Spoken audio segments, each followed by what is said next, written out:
Bang, saya lu udah puluhan tahun di Jakarta tiap hari. Nih lihat gitu, itu gedung di seberang kayak ketutupan kabut atau asap. Padahal mah udah panas, mana ada kabut. Kok terus juga penasaran agak ada yang bakar-bakar tengah hari gini. Emang itu apaan ya? Kok bisa kayak gitu? Nah, gini Bang, yang kita lihat sekarang itu kabut bukan sebarang kabut. Yang kita lihat sekarang itu namanya kabut asap atau bahasa kerennya smoke and fog atau yang disingkat smoke. Nah, itu berasal dari partikulat matter atau yang disingkat PM. Nah, itu merupakan partikel-partikel gas hasil buangan kendaraan bermotor ataupun dari pabrik, gas buang pabrik atau industri gitu Bang. Nah itu biasanya terbang ke udara kan banyak tuh. Nah di udara itu banyak, jadi saat siang hari panas-panas gitu, cahaya matahari kan datang. Nah itu nabrak dari gas-gas itu, partikel itu. Jadi cahayanya berhamburan dan yang kita lihat itu kayak kabut gitu Bang. Gitu. Waduh, saya baru tahu nih ada yang namanya gituan.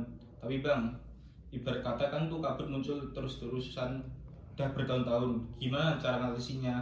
Siapa yang bisa ngilangin tuh kabut? Nah, waduh, itu gini Bang, itu kan berasal dari gas buang kendaraan paling banyak. Nah, cara yang paling tepat itu adalah kita mengurangi penggunaan kendaraan bermotor.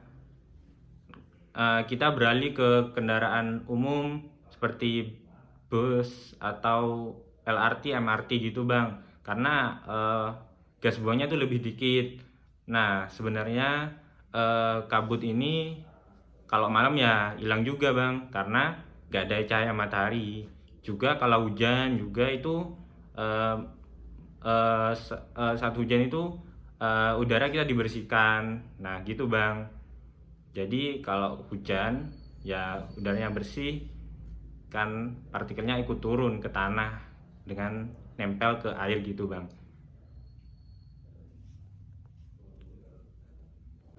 Oh, jadi yang namanya penyebaran udara itu tuh ribet ya Bang. Tadi Abang bilang apa sih? Partikulat ya? Itu emang bikin dampak buruk buat lingkungan sama kesehatan. Kayak gimana? Terus apakah gak ada tuh manfaatnya si partikulat? Produksi partikulat itu punya kerugian sama manfaat. Kerugiannya itu ada dua, yaitu buat kesehatan sama buat lingkungan. Buat kesehatan sendiri kerugiannya yaitu partikulat dapat menyebabkan penyakit buat paru-paru sama jantung, seperti kayak serangan jantung non fatal, terus asma, terus iritasi pada pernafasan sama batuk-batuk. Terus ya, kerugian buat lingkungannya yaitu kayak menyebabkan gangguan penglihatan karena kayak kabut asap yang tadi abang lihat. Kemudian menyebabkan hujan asam apabila partikel tersebut terdapat pada air. Kemudian selanjutnya yaitu dapat menyebabkan kerusakan pada bangunan apabila partikel tersebut menempel sama bertahun-tahun pada bangunan. Terus manfaatnya sendiri yaitu buat tanaman, yaitu dapat media penyuburan buat tanaman karena serbuk sari pada tanaman terus itu merupakan sebuah partikular organik. Kemudian juga dapat jadi media pengikat air yang dapat menyebabkan terjadinya hujan. Ya gitu bang, menurutku bang. Buset, bisa gitu ya Bang? Bang, saya jadi mau tanya nih. Kan balik saya naik motor ya, pasti kena polutan tuh. Gimana ya biar saya gak kena dampak jeleknya polusi udara? Ada saran saya pergi kantor atau pulang kantor jam berapa gak biar polusinya paling dikit? Terus saya kudu ngapain aja sih biar gak kena polusi? Menurutku sih buat berangkat bisa pukul 5 saat subuh lah, karena pada saat itu cahaya matahari belum ada, sama ya, buat pulangnya setelah maghrib karena cahaya juga sudah terbenam. Karena pada saat terjadi saat siang hari, polusi udaranya sangat banyak.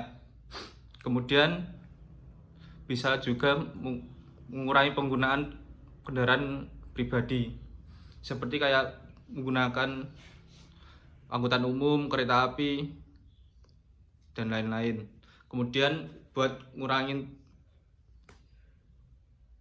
efek dari polutan tersebut, abang juga dapat memakai masker. Kemudian